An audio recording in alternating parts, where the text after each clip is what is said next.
Hello and welcome to Witch Please, a fortnightly podcast about the Harry Potter world. I'm Hannah McGregor.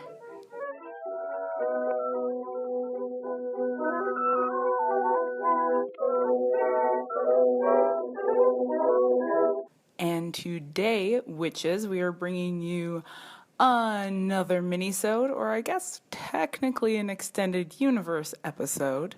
We were very kindly invited in May to participate in a live panel organized by Edmonton's Potter Watch as part of a project they're referring to as Project Firenze. The topic of this panel is the importance of diversity and representation in fantasy literature. I have edited the panel down a little bit for the sake of brevity, and I'm not totally sure how good the sound quality is going to be, but please go ahead and enjoy this live episode with a promise that the next episode will not be a mini-sode. Hi, I'm Emily Hoven. I'm Nina Legessa. So we're just going to start by introducing our panelists. So some of them are not here, but we'll introduce them nonetheless. Dr. Lucinda Rasmussen is a sessional instructor at the University of Alberta, where she earned her PhD in 2013 and has been teaching undergraduate English and writing studies for about 8 years. She has taught classes on popular culture, gender, feminism, and race.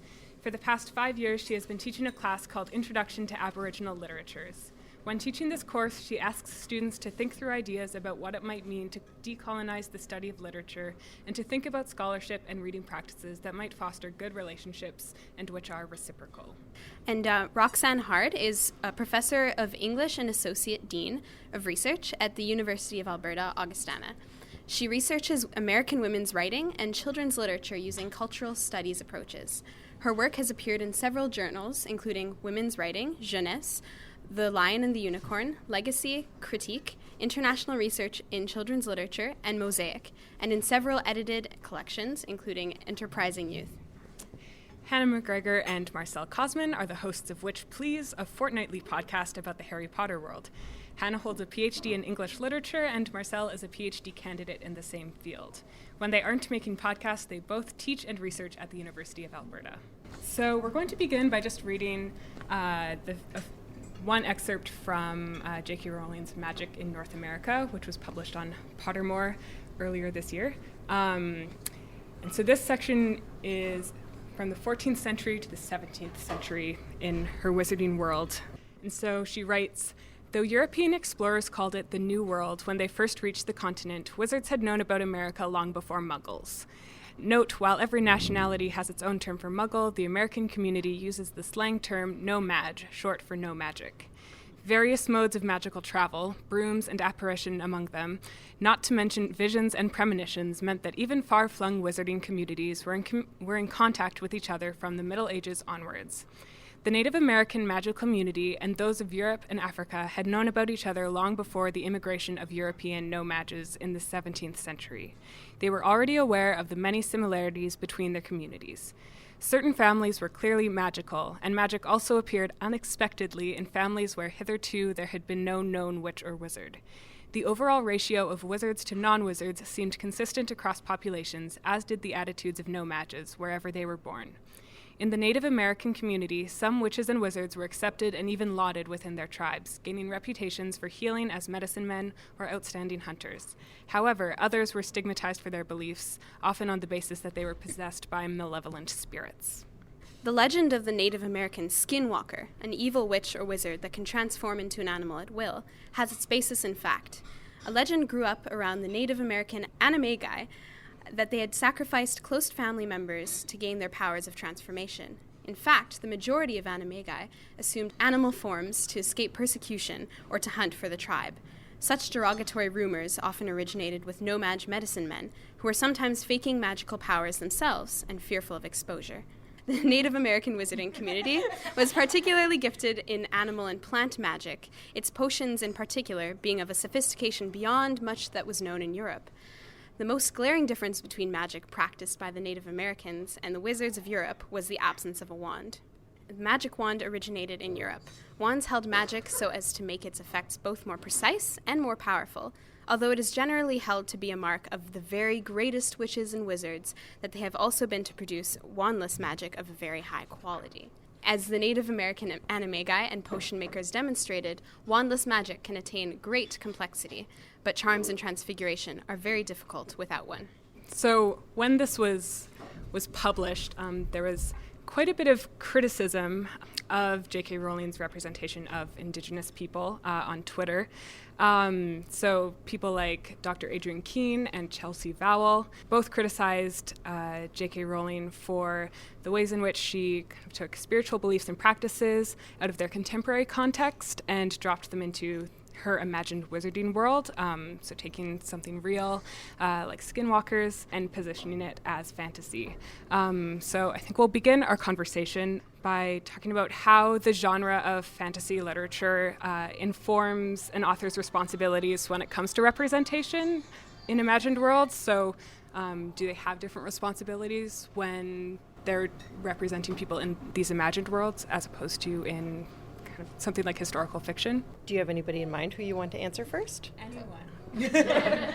Just because we're closest doesn't mean we should win. Do you have an answer off the bat for that? And you want to talk about the responsibility to the genre? Yeah, particularly how the genre of fantasy informs your responsibility towards, I guess, the politics of representation. Yeah, I can take a stab at starting the conversation.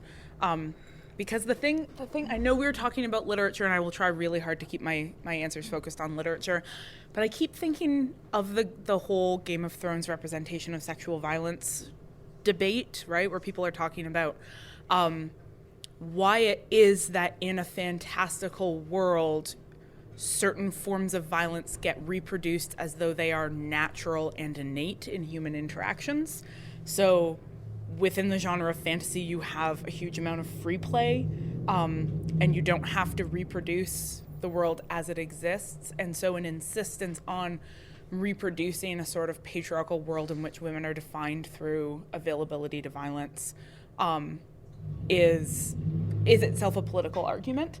And something really similar happens when somebody like Rowling attempts to incorporate a sort of global frame for her version of magic, and reproduces these sort of hierarchies even within her fantasy world.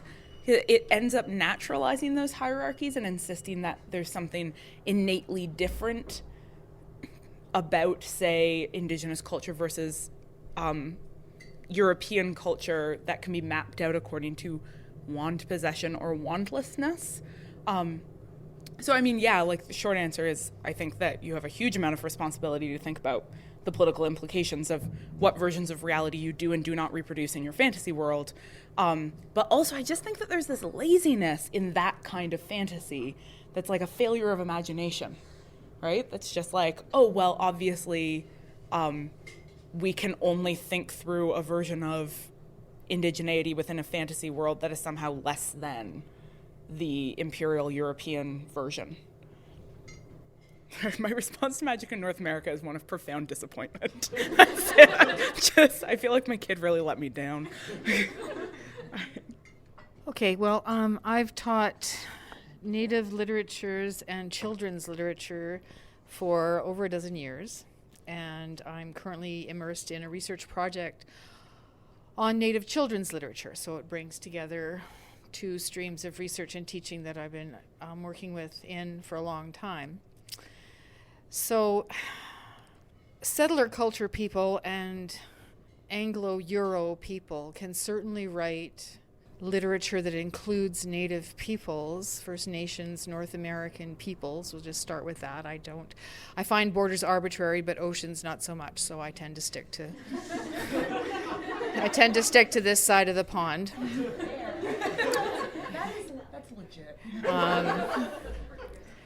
So I'm not going to throw out all texts. There are a number of authors, and for those of you who are interested in representations of First Nations peoples in children's lit, There's a couple of books by Dora Seal and Beverly Slapin, A Broken Flute and Through Indian Eyes, that catalog and evaluate books about Native peoples for kids.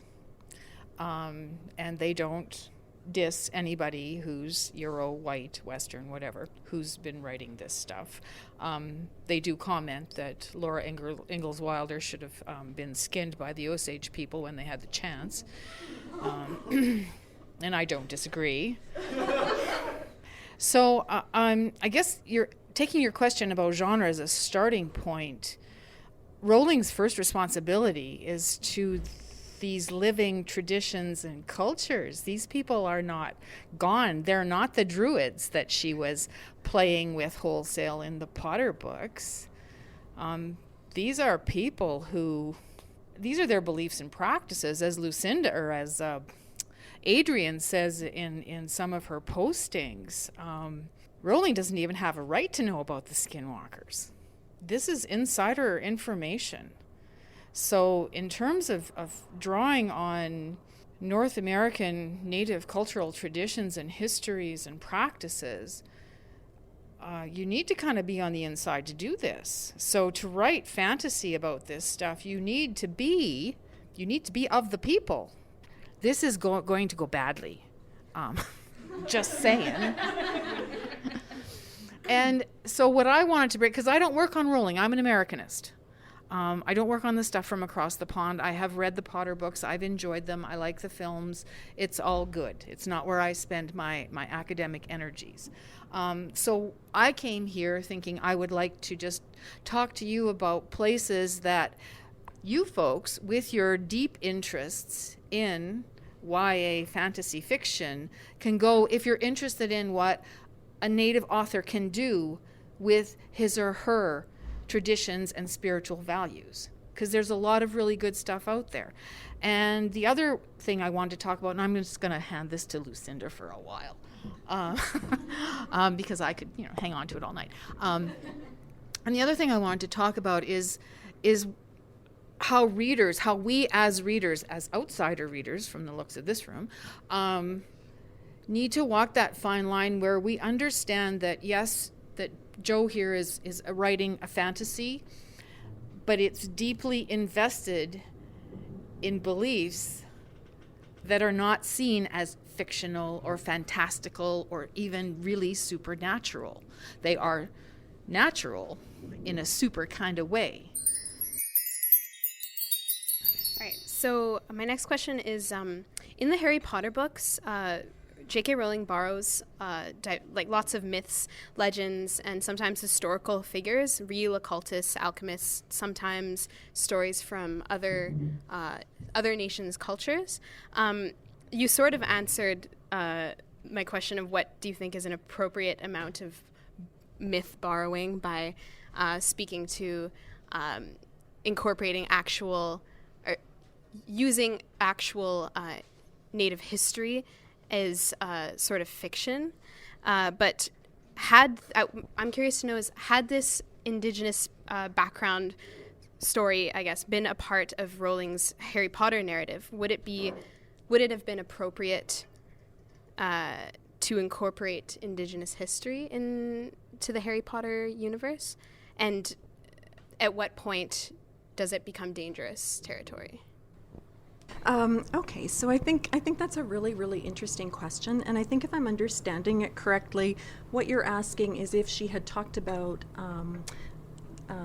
this mythology in the novels themselves, that would have made a difference to what's happening in the history that she's writing. Is that the gist of the question? I mean, I'm not sure it would have made a lot of difference, to be honest.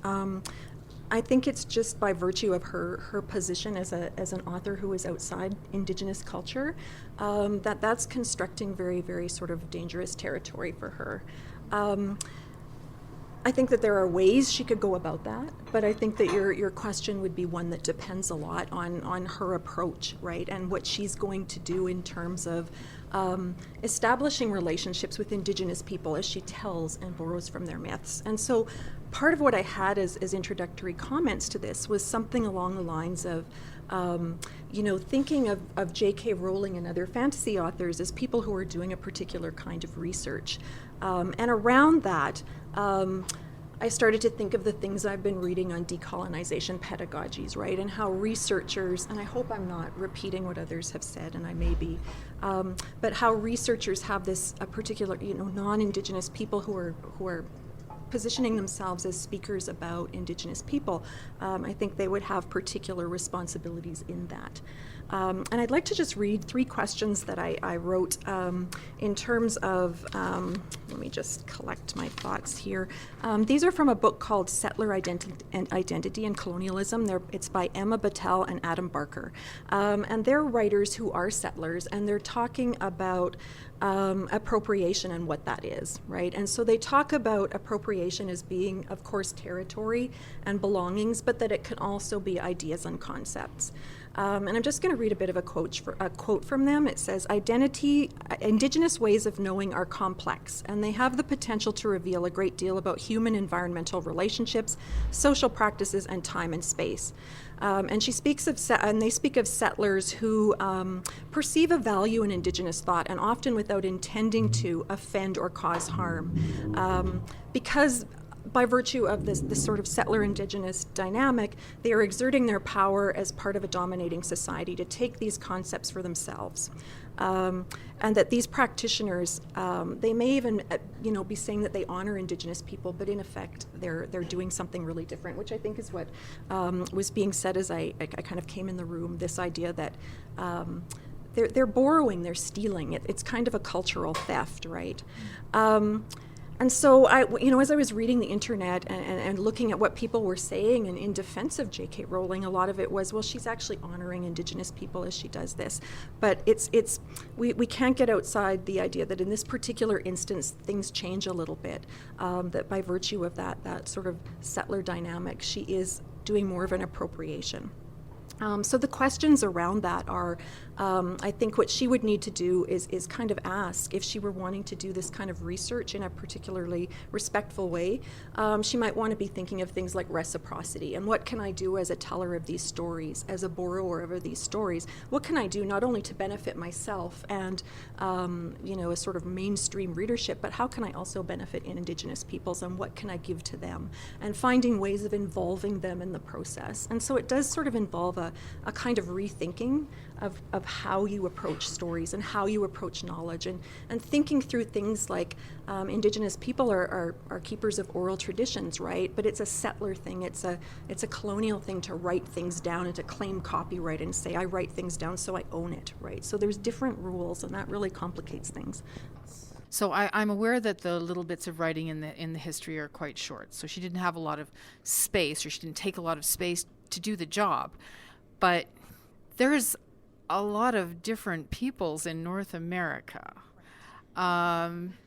So that when Bruchac is writing about this Apache girl in a post-apocalyptic America, he's putting her on her traditional grounds. He's writing her tribally.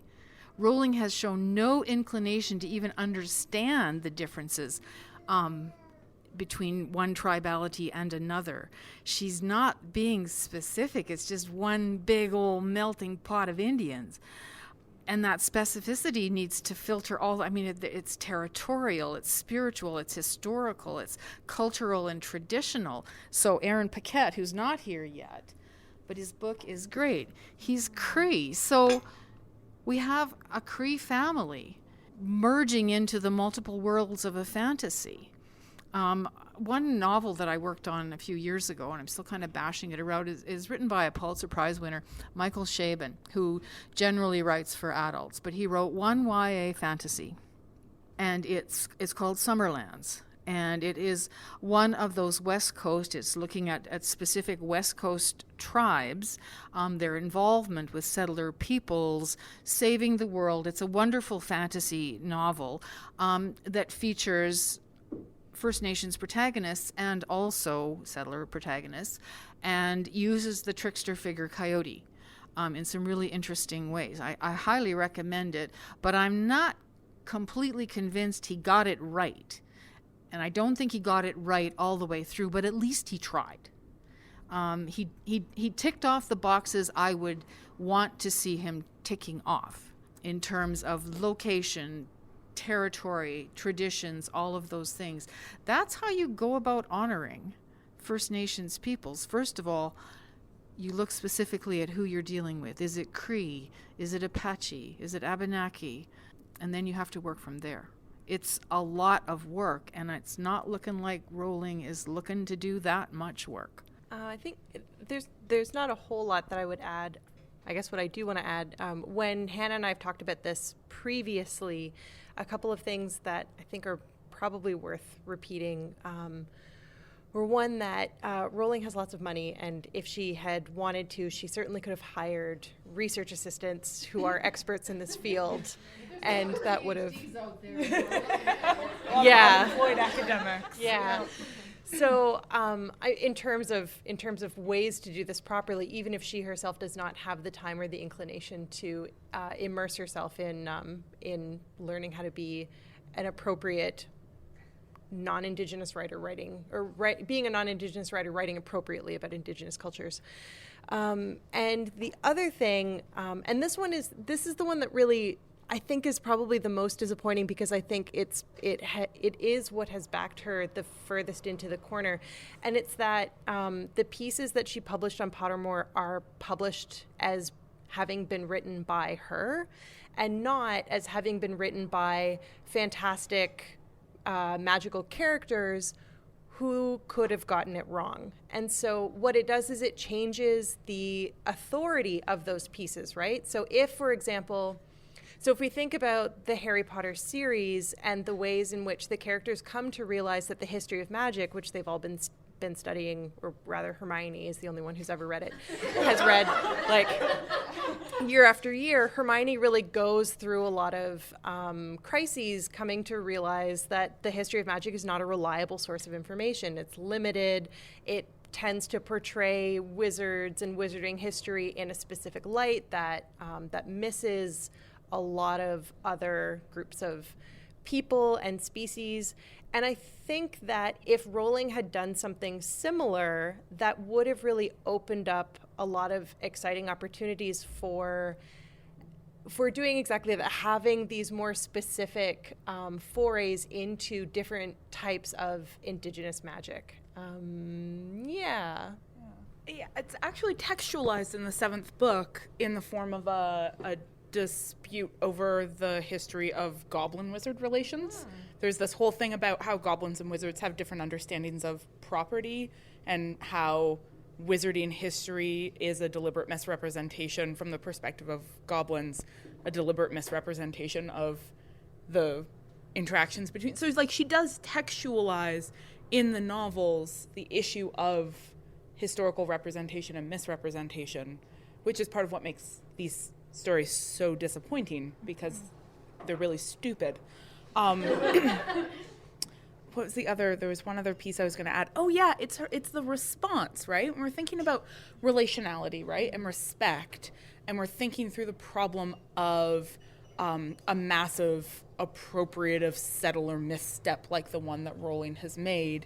You also have another moment in which people say to you, the thing that you did was an act of representational violence, and you have the option of saying, oh, whoa, I'm sorry, I will take the stories down, I will do better, I will listen to you.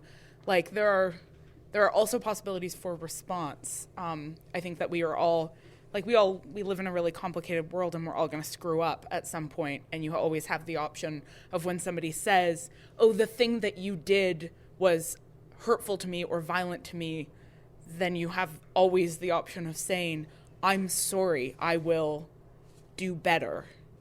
But that's not the move she made, right? Like, she had people contacting her and saying, like, these are terrible, and her response was, one, to ignore people, or two, to correct people. When people asked her questions, for example, about the skinwalkers, and said, well, what's the relation between that and this actual real history? And she said, oh, well, in my magical world, skinwalkers aren't real. They're just a misrepresentation of this thing that really exists, which is the worst possible response.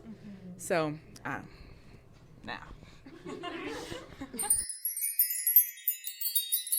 So I guess kind of on that note, in terms of how Rowling kind of claims this as like her world, right? There's kind of a territorial element to that.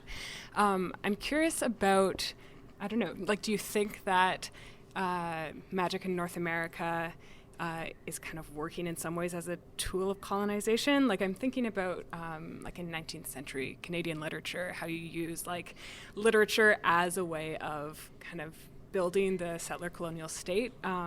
Like, how can we see this as an extension of that? And I guess, like, what are the kind of like real world ramifications of this very kind of poor representation of Indigenous people?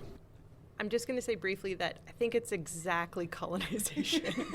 I think it's like you couldn't write this in a story. It's such an obvious example of colonization that people would be like, that's not very creative. So like having an English author literally colonize Indigenous magical traditions is so boring. But yes, it is exactly colonization. Yeah, and I'd add just one piece of context that I sort of want to put into the conversation, which is that I mean, the problem, the way that this kind of colonizing violence works in these texts is to render the Indigenous subject fantastical rather than real, and to render Indigenous cultures fantastical rather than real. And that sort of violent erasure of the realness and the contemporariness of Indigenous culture is something we see being repeated right now in a very different form in the current debates in Canada about why Indigenous people should all just leave their communities in the north and assimilate into urban centers in Canada. So any claims that that the sort of violent erasure of Indigenous culture is not an ongoing project in the Canadian settler state, I think we're literally seeing it happening on, the pages of The Walrus. Yeah, I mean, it definitely seems like an act of colonialism to me as well. And I guess in terms of real world implications... you're not amplified, right? Oh, sorry, yes. In terms of real world applications, I would say one of them that we could be concerned about is the effects of narratives like this on Indigenous young people, right? And sort of making light of that opportunity to create texts where a lot of people can see themselves reflected and take pride in what they're seeing, right? And she's got a very sort of she's narrowing her audience in a lot of different ways. And I know that Marcel and Hannah, you've talked a lot about that on your podcast as well, in terms of how that can play out in the books. But just in terms of almost presenting Indigenous people as, according to that very old trope of the vanishing person. So it's, in other words, they're, Indigenous people aren't even here, right? Okay, well, first in that first segment of the histories, the one that you quoted, she styles them as like just everybody else. They're just like Europeans, right? There's magical families and non-magical families and blah, blah, blah, blah, blah. Okay, well, first of all, in terms of being an act of colonization, yes, but I would look more at it as an act of crass imperialistic capitalism.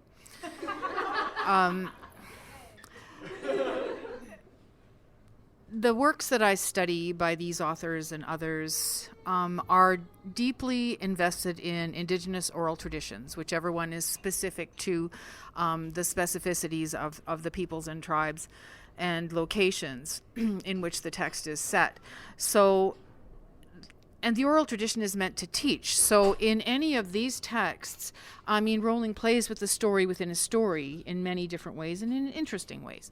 But these texts always have storytellers. You understand that you have storytellers within stories within storytellers, and that's how it keeps going, because they're meant to teach. So when you have First Nations authors writing fantasy for young people, they are working specifically to teach. So both of these books basically have the stories embedded in them, the tribal stories, the histories, the oral tradition, how stories got told, when stories got told, why they mattered, and what they were meant to teach kids, right?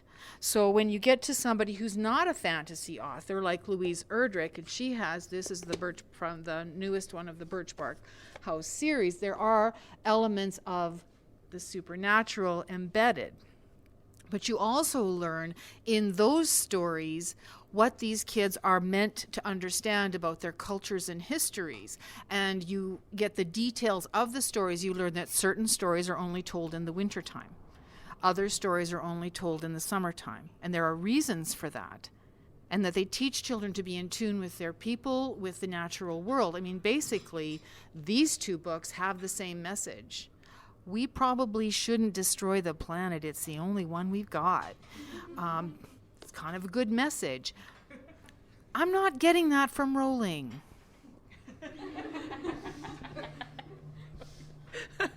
Rowling secretly pro-global warming. And then maybe just to wrap up this question, the one probably most troubling for me, that there are lots of troubling things about the Magic in North America series, but the one that I find the most disturbing is when she writes that and you guys had read this part, that the tradition of skinwalkers has its basis in, how was it worded again? It's that it has its basis in fact? Yeah, it has its basis in fact. There's something that I find really deeply disturbing about a fantasy writer claiming a story that is traditional and then saying with authority, this has its basis in fact, as though we were all taking for granted that it didn't.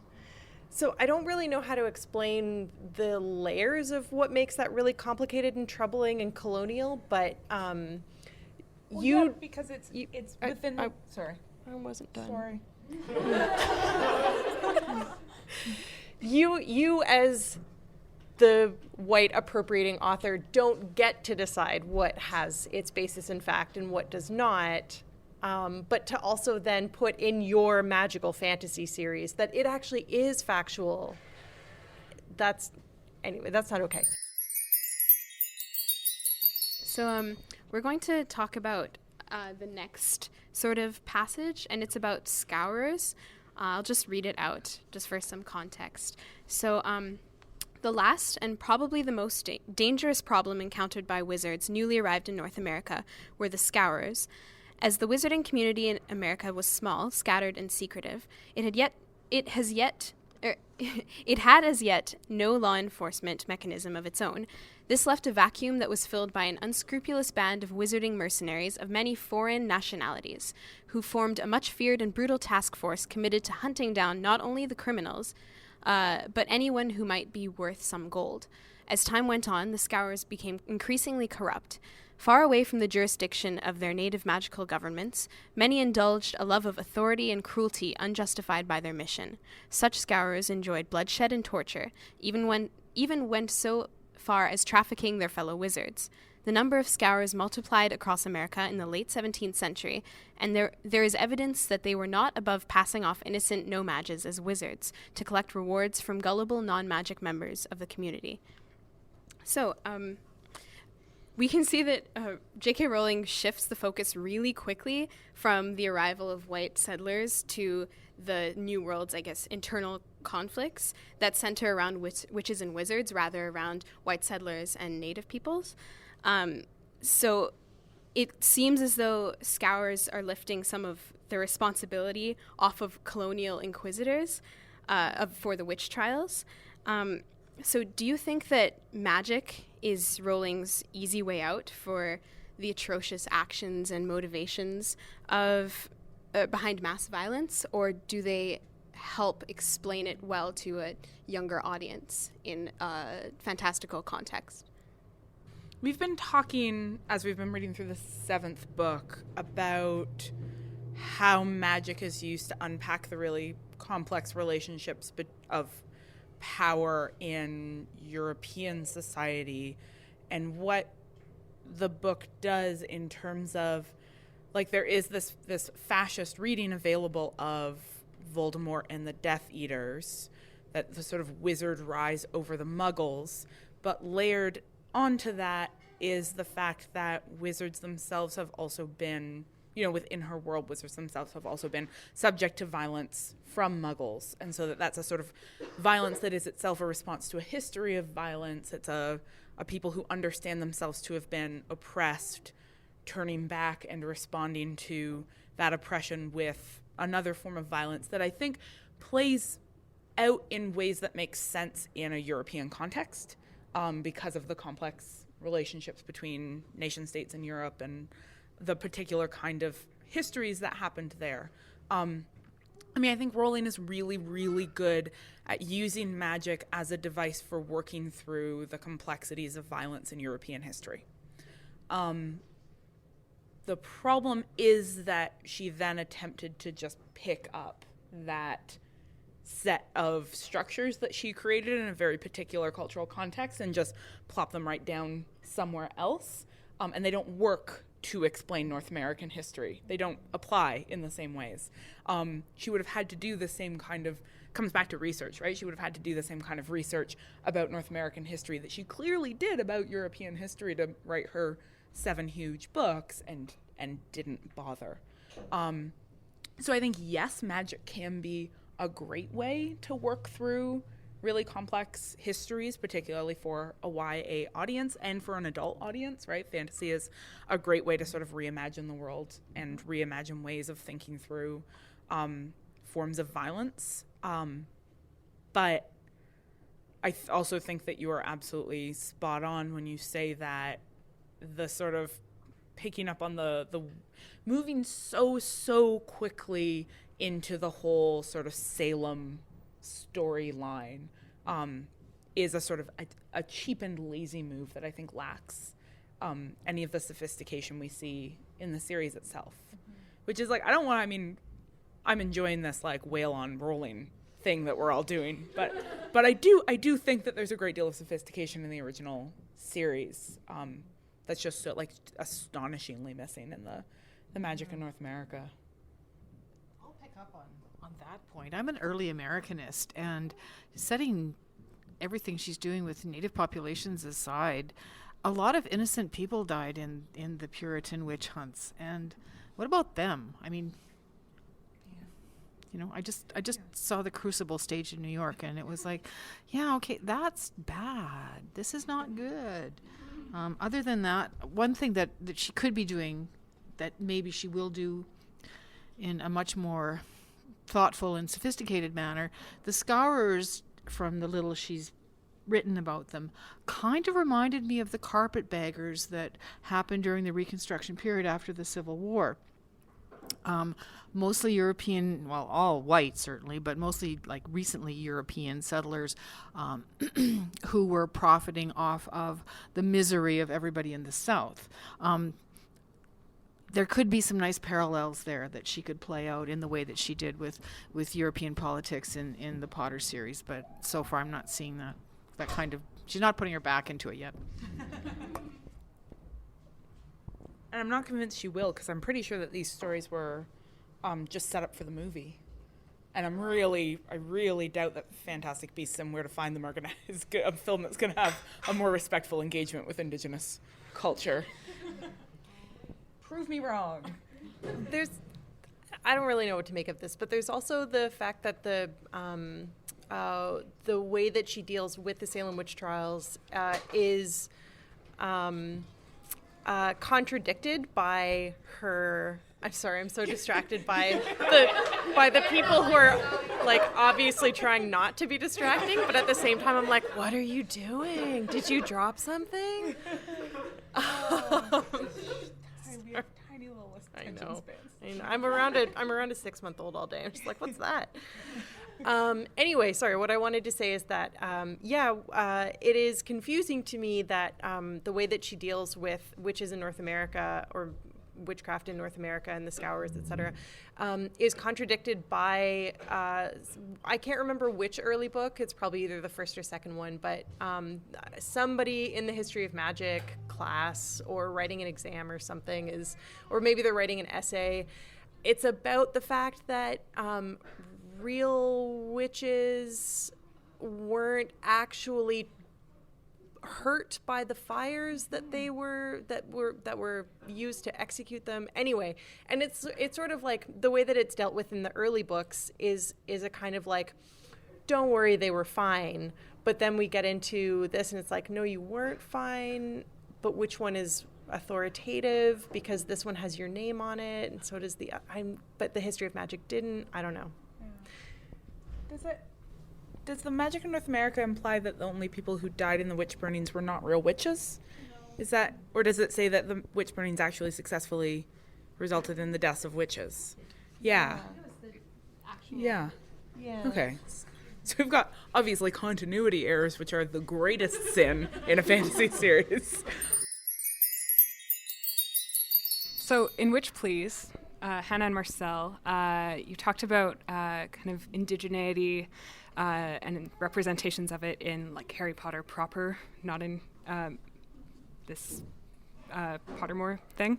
And so I'm wondering if you could talk a little bit about Harry Potter uses, or J.K. Rowling uses kind of non-human creatures as like fictional analogs for oppressed and marginalized groups.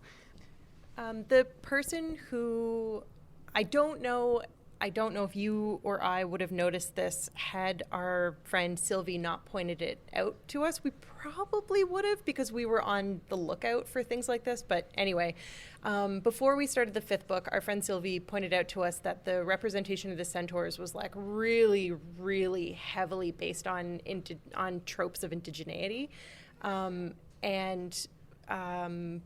That certainly became obvious to us as we were reading it, and then in the film adaptations as well, almost more crudely. There's some drums in the film.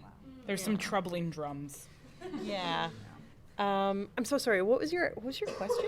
The actual handling of representations of sort of like historically oppressed subjects as non-human, non-wizard others in the books. Right, yeah, because we also talked about that with the house elves as well early on, and how it's really disturbing to use non-humans as analogs for people who have undergone and been subjected to centuries of trauma and oppression.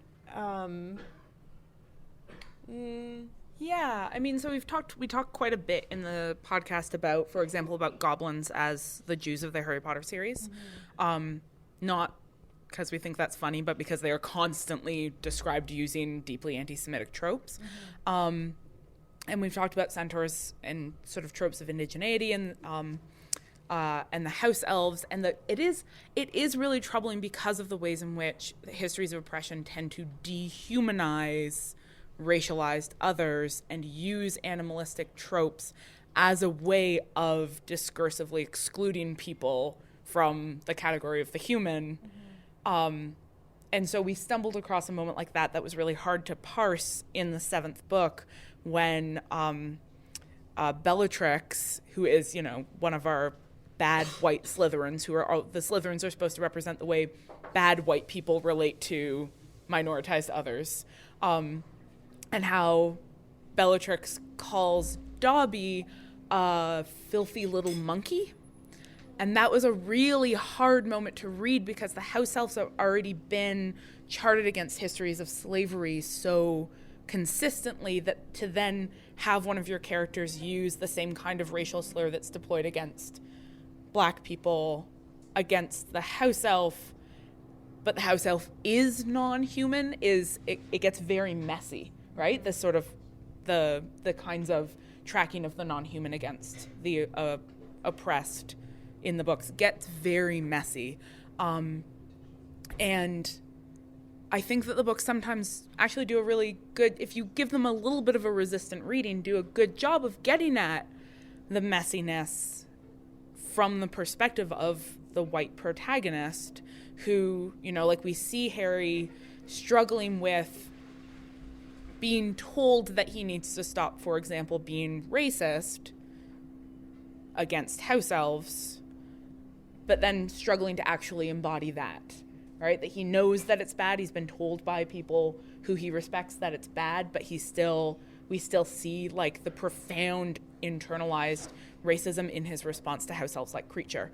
And so I think when you read the books a little resistantly, you can start to see how they are a way of working through profoundly internalized racism. But only if you read them resistantly, which a lot of people don't, right? If you sort of read along with them, then you just see a protagonist who is celebrated and who ultimately is rewarded through being served by the non-human others around him. That was a deep Harry Potter cut. So why do you think that it's important to acknowledge centaurs as more symbolic representation and not an actual representation of Indigenous people? And how does this misrepresentation further flatten minority difference? And how have the Harry Potter books completely flattened minority difference? That's an observation I've had, and I just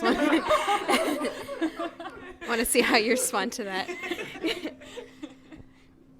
Because if they were actually the Indigenous peoples of the Harry Potter text, that would be even more offensive than just using tropes of indigeneity. When we first started talking about this, we had a listener tweet at us and say that she thought that that they were actually based off of the Picts or another. It was the Picts or another group, both of whom were. What is the appropriate way to describe people who have gone out of being? Historical. Like historical groups who died out, I guess is what I want to say. I mean, the Picts didn't die out; they just bred in with everybody else. Okay. I feel like I know when you come from a settler culture, it gets really confusing to try to describe. Like I was doing a talk in England and started to write out the beginning of my acknowledgement of territory, and I was like, okay, so who's the traditional? Wait a minute. Yeah. And so it was very clear that having that person say like, oh, I think that these are actually representations of this group of people who actually don't exist anymore, blah, blah, blah, that makes it all the more inappropriate to use tropes of indigeneity to represent a mythical group of people, because then for people who aren't doing resistant readings, when they come across these groups of people, they're like, oh, well, these aren't real people. These are just fantasy peoples who are no longer with us. But when those tropes are tropes that are used to describe a people who are present and alive and who are resisting ongoing genocide and ongoing cultural genocide through stories that write them out of existence or who relate them to groups of people like the Picts, then that's a great ringtone too.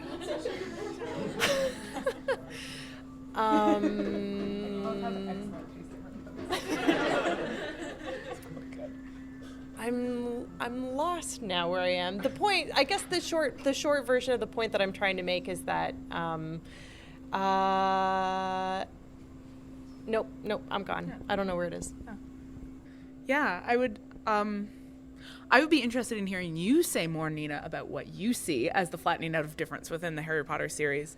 Though I think one of the things that we spent a little bit of time talking about this, so I don't think we've really quite gotten into it, but in a lot of ways, Harry Potter is a really 90s series, particularly insofar as it clearly represents the sort of fantasy of multiculturalism that we were quite swept up in the 90s, and this idea of a sort of a culture characterized by tolerance and by there being sort of a space for everyone, yet somehow maintaining all of the same structures that have led to the forms of oppression that make multiculturalism impossible, which is why multiculturalism is always just an impossible fantasy.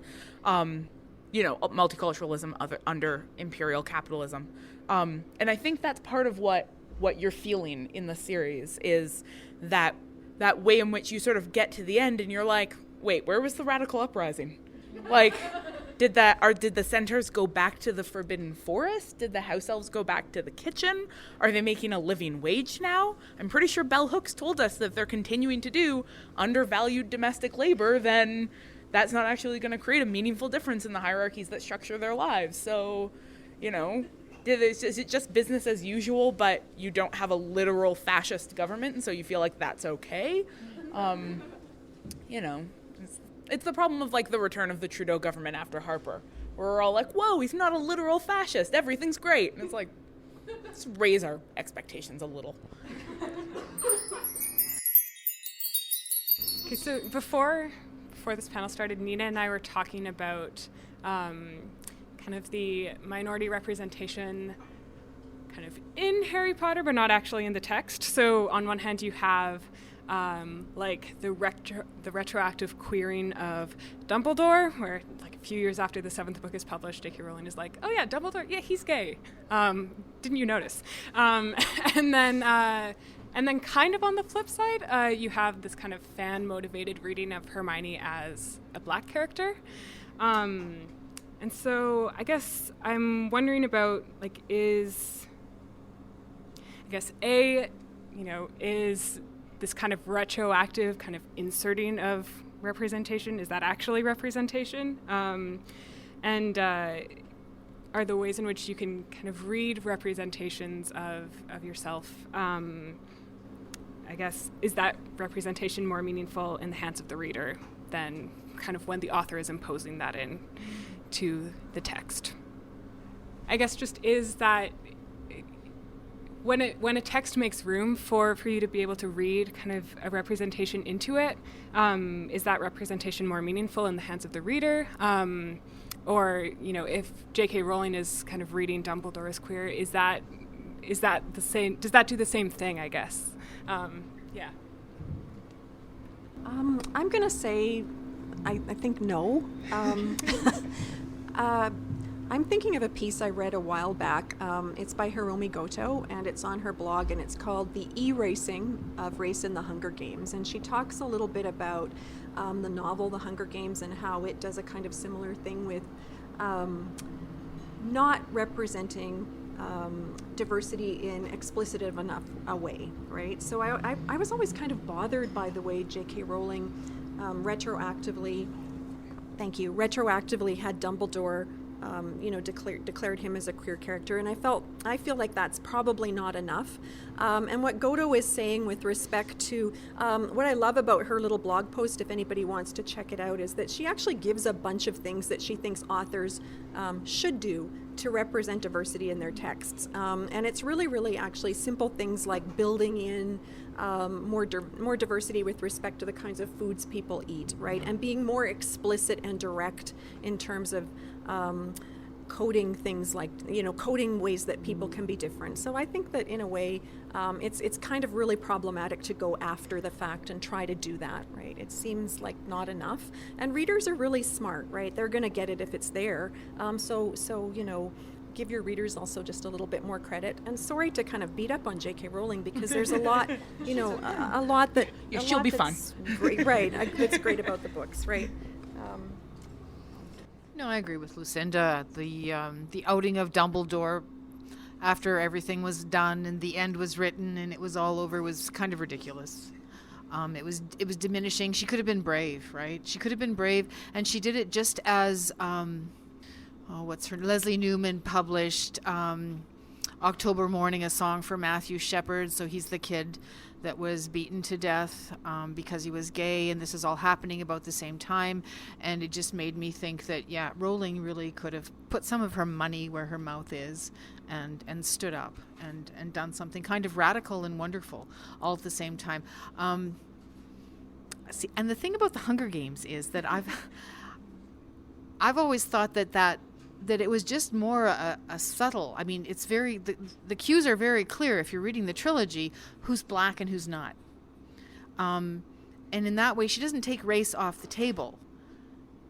she puts it there in ways that make inclusiveness, I think, a lot more meaningful. But that's a topic for another day. Yeah, I mean, I think you're right. For example, that The Hunger Games is a book about the intersections between class and race, and gender. That's a thing too. But, like, also what happened when the films were cast and Rue was cast by, and Cinna, were cast at, as people of color, and the racist internet exploded. Which is a moment where you're like, we live in a world where you need to be a bit braver, I think. I liked the way you said that. Like, you can read the books and be like, yeah, absolutely. Dumbledore is subtextually queer.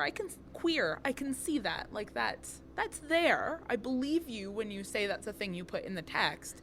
But, like, just say it. Just create, you're writing fantasy. Create a world in which you can actually name gay people as gay, and that's a thing that can happen. I don't know if anybody's been following the sort of social media drive to, I guess there's a Frozen sequel happening, and people want Princess Elsa to be queer, to have the first queer Disney princess. And a lot of people have been framing that conversation as won't that be a radical move? And then I have seen several commentators come back and say, like, it's like the least radical thing in the world. People are gay. Like, it's not it's just reflecting back in a tiny, tiny way what the world's actually made of. Yeah, I love fandom. I've learned so much about fandom doing the Harry Potter podcast that we do, and have learned so much about what fans are capable of and the ways in which fans are able to race bend and gender bend and queer characters, irrespective of how they are portrayed by the text itself. And I think that is great because I think fans are great, but I don't think that is sufficient in terms of representation. I think that authors do owe their readers who fall outside of the center of privilege a lot, because there's not a lot of representation, and so it would be nice to have some and not to have to always make your own. Does that make sense? Yeah. Like we queered all kinds of characters when we were reading the books. We were like, oh, you can't stop us. We queered everybody.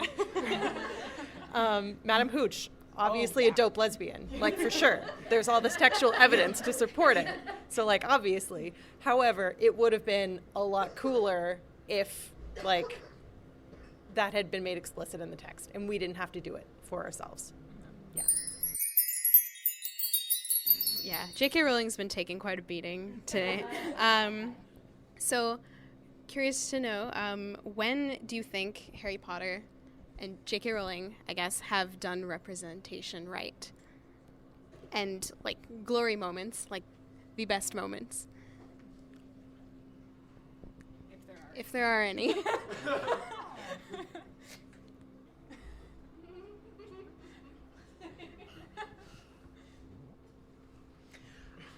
I think that the books do a great job at white feminism.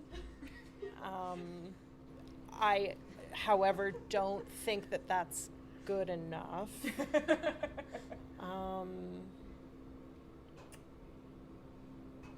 No, but even then there's the fight that they have with Fleur and never, I take that back. Yeah. Like, anybody want to come to the defense of the series that we all love? Oh, no. What does it do well? I mean, it does Hedwig? Yes, its representations of owls is really empowering. I mean, it's full of moments, right? It's full of little glimpses of possibility. It's full of little spaces, the ways in which it legitimates different forms of grief, the way in which it legitimates different kinds of relationships. And there are moments, I think maybe because it is a book by a white person for white people, I think the best thing that it does is frame for white people the ways in which they fail. And I think that there's something productive in that. But I also think that there's something profoundly limited about continuously reframing conversations about race and power and oppression as something that is a conversation happening between and amongst white people. She said on a panel of white ladies. I mean, it's not a coincidence, right? This is the makeup of this panel. It's also, I've been looking into the diversity problem in publishing, which is also made up of white ladies.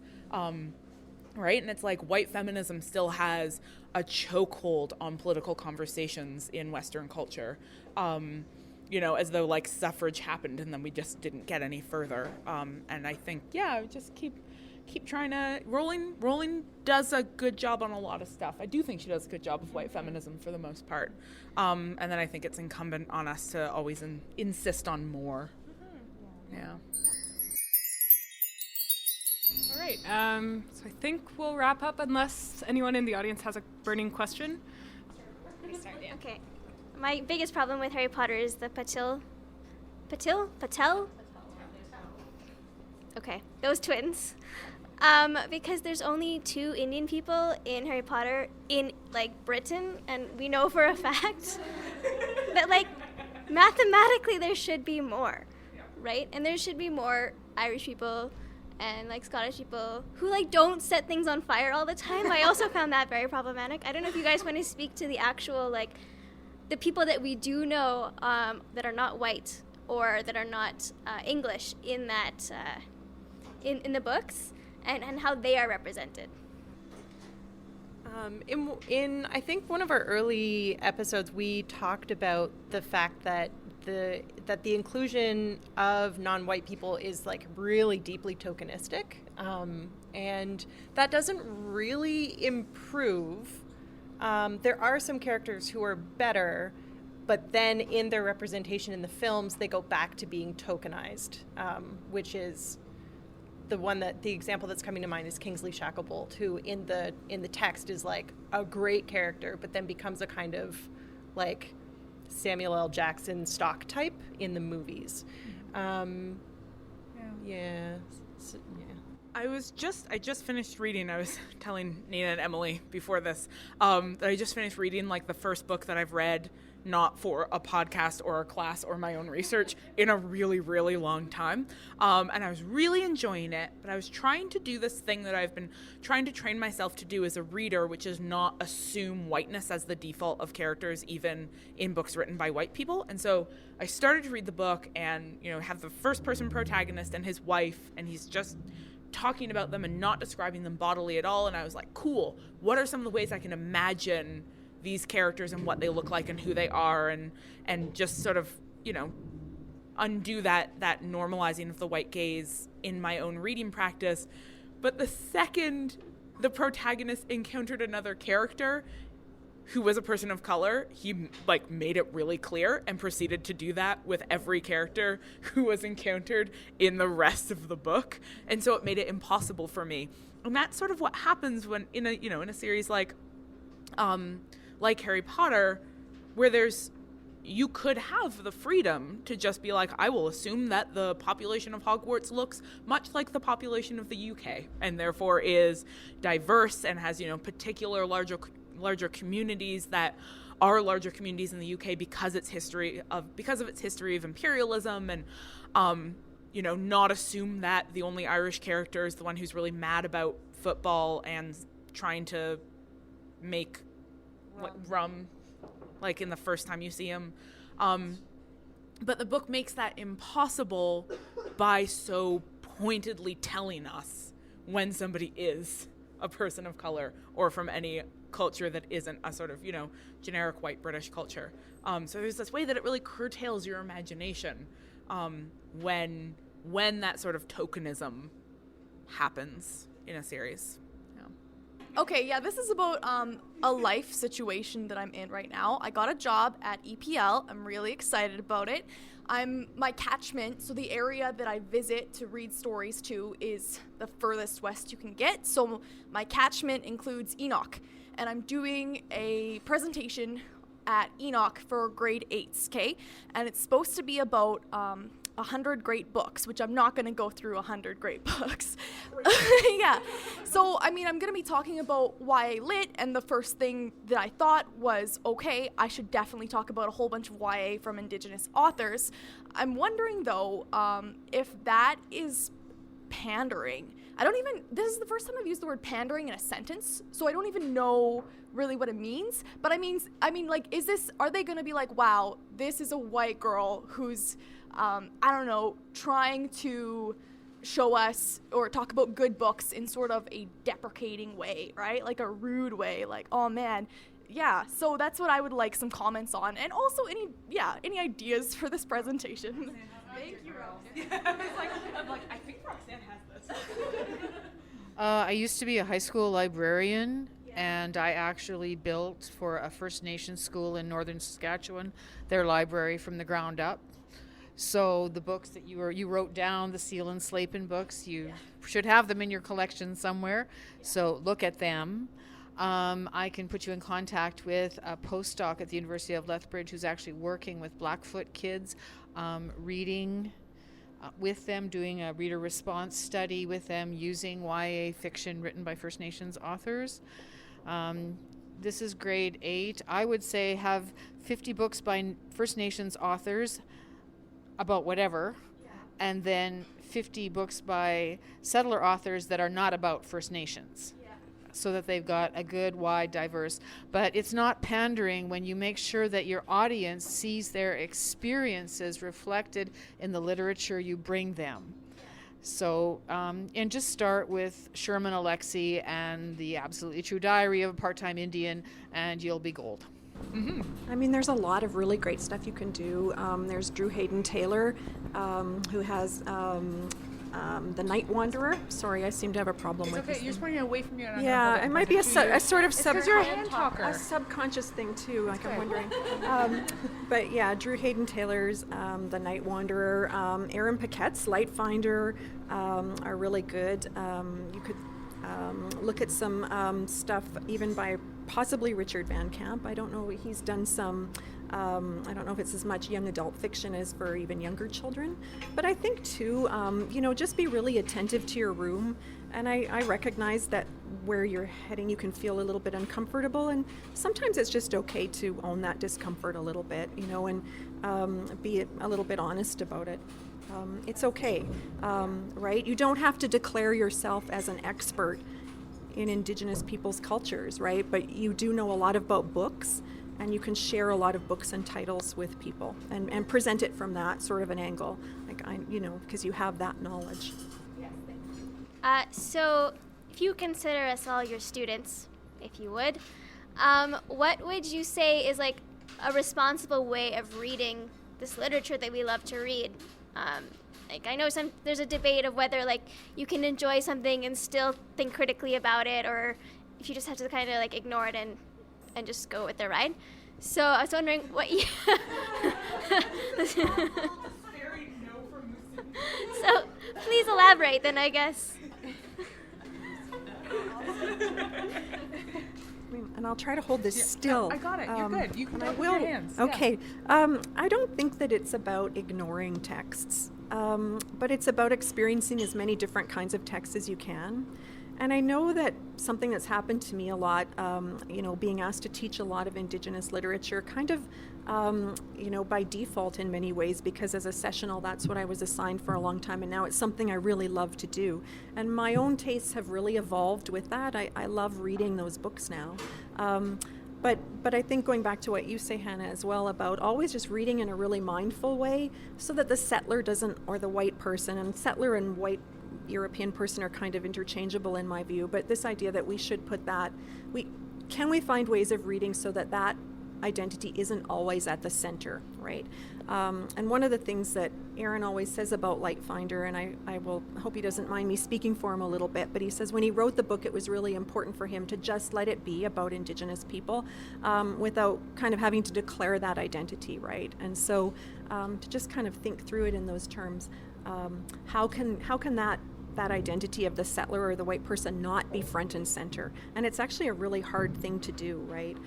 My students tell me that I ruin everything for them because they have to think critically about everything. If you're not doing that, then you're not doing your job as an engaged reader. I'm gonna beat Marcel to our punchline, which is, and we say it over and over again: if thinking critically about something ruins it, then that thing wasn't good to begin with. Like, that's it. If you have to turn your brain off to enjoy something, then it wasn't good. And there's so much culture in the world, and there's a ton of it that you really don't have to stop thinking in order to enjoy it. So just go read that stuff. And I think Harry Potter, our experience has been you don't have to turn your brain off to enjoy Harry Potter. But our experience has also been you can think critically about things and still have fun with them. You can like them at the same time. But yeah, like if you are finding that you have to turn off a part of your brain because, say, in my experience, I will sometimes slip into, I really like comic books, and so I go see a lot of comic book movies, and a thing will happen where I've seen too many comic book movies in a row, and then I forget that, women also have vocal cords, or I'll get, really alarmed when I see, an image on a screen that has more than a single white lady in it, and then I'm like, oh, I've been, my cultural consumption has been bad, and I need to stop watching Marvel movies for a while and go watch movies made by real people. Who aren't, Zack Snyder. He doesn't make Marvel movies, sorry. Yeah. No, I stand by that punchline. Yeah, this is not about books, but our friend Rebecca started this project where she had just seen too many movies that hinged or centered or depended on violence against women and had enough. And so she started this Netflix project where she, in her Netflix account, she only watches movies that have no men on the cover. Wait, am I getting this right? It's either that they have no men on the cover or that they have at least 2 women but still no men on the promo picture, right? So in that way, what she's done is she has completely changed her default consumption. So she's only selecting movies out of that list. And what'll often happen is if she looks at something, so let's say, so she'll look at the description for something that looks appealing. And if it sounds good, she'll do a little bit more research into it to ensure that it's something she wants to watch, because there are still lots of movies and lots of television programs that are centered on women, but that still do depend on violence against women. And she's like, I've had enough. I don't want to watch that anymore. So she won't watch, say, The Bletchley Circle, which I love, because she's had enough violence against women. And I think that is the most incredible project, and I really, really respect her doing it. She's now added to that where she's only watching things that pass both the Bechdel test and the DuVernay test. And so the DuVernay test is the same as the Bechdel test, except with people of color. And yeah. Her line about that is, it sounds really hard to only read things that, or only watch things that pass the Bechdel and the DuVernay test. She was like, and yet my life passes both of those tests every day. So why should that be so hard? So you can do it. All right. If there are no more questions, I think that's a good point to end on. Yeah. Can we get a round of applause for our wonderful panelists? Thank you so much for all of your time. I appreciate it. And also a round of applause for our moderators. Thank you very much for coming, everybody. I hope you enjoyed it. This is kind of the first event of its kind that Potter Watch has done, so if you all liked it, maybe we'll try and do another one eventually. Thank you very much, everybody. I'm going to pass this back to you.